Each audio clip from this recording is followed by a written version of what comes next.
Good morning, everybody. We are working on HTML and CSS. Right, so what we have now is our web page.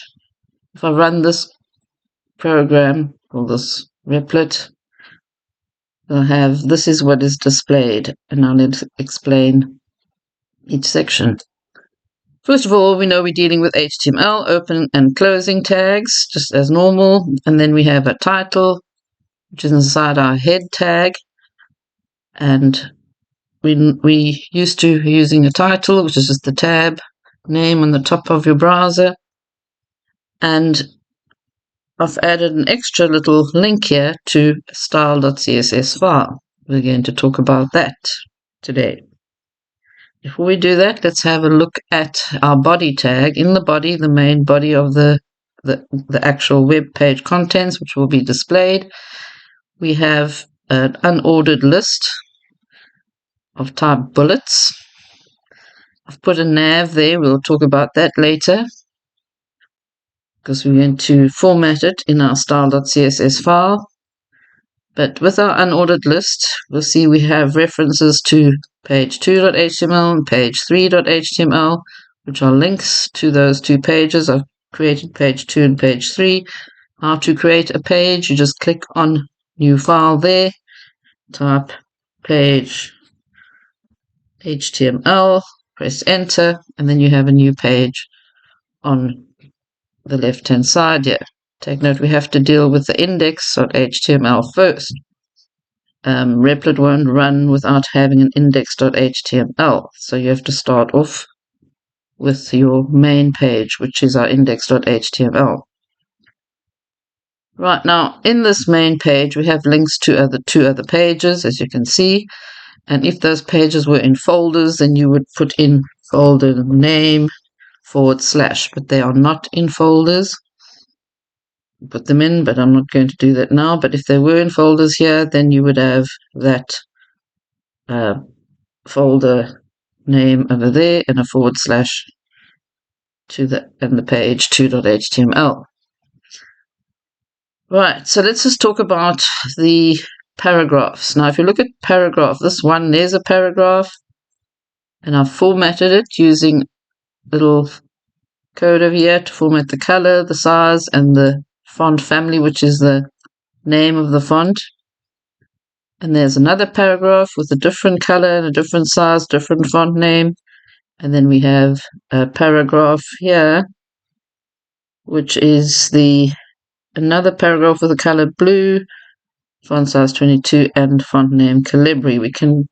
And the words hello 1, hello 2, hello 3 are the three paragraphs, just to demonstrate. We'll see what they are. Then H1 headings with just the color blue, H2 color green, and H3 color red.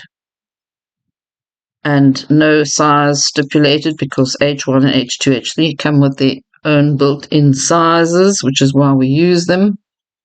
Automatic size and font. If I run this, you'll see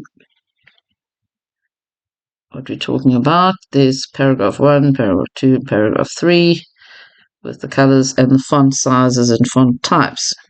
And then the heading 1, heading 2, and heading 3 with their default size and font, but different colors. Up top here, you'll see the links to page 2 and page 3, and you'll see that we've used type bullet. If I change that to square, you'll see that it'll turn two little squares. And if I change the type to circle, you will see that it will change to little circles. If you don't want any bullets at all, then we use the word none, and there will be no bullets there.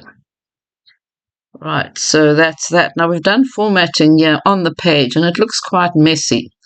If I had to delete all this formatting, but I want to format it in the style sheet, style.css, I can delete it, and you'll see it look a lot less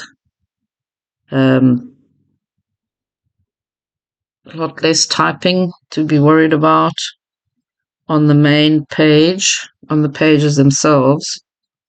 I'll leave this one out. I'll leave this one as it is, just to show the difference. And have a look at our style.css. Now we'll do all our formatting in style.css. So we click over there on our style.css. I've hashtagged it, so if I remove the hashes, then this code will then become active.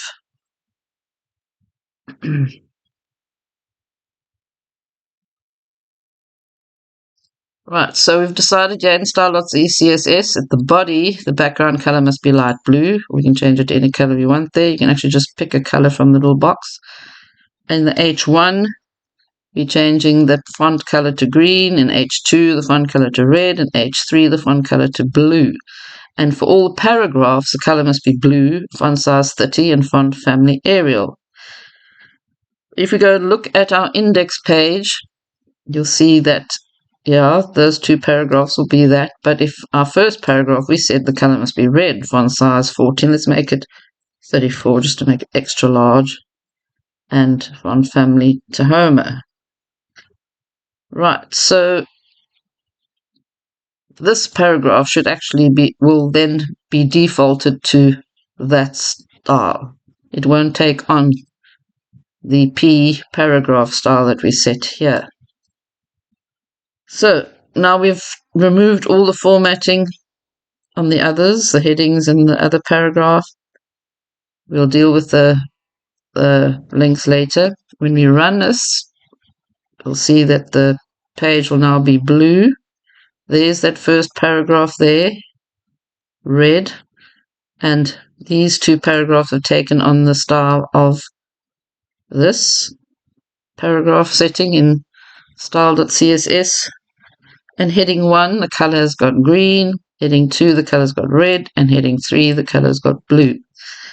So the advantage of the style.css is in your page itself, there's less typing. So you'll have more space to put in your content. And that is how we use that .css file.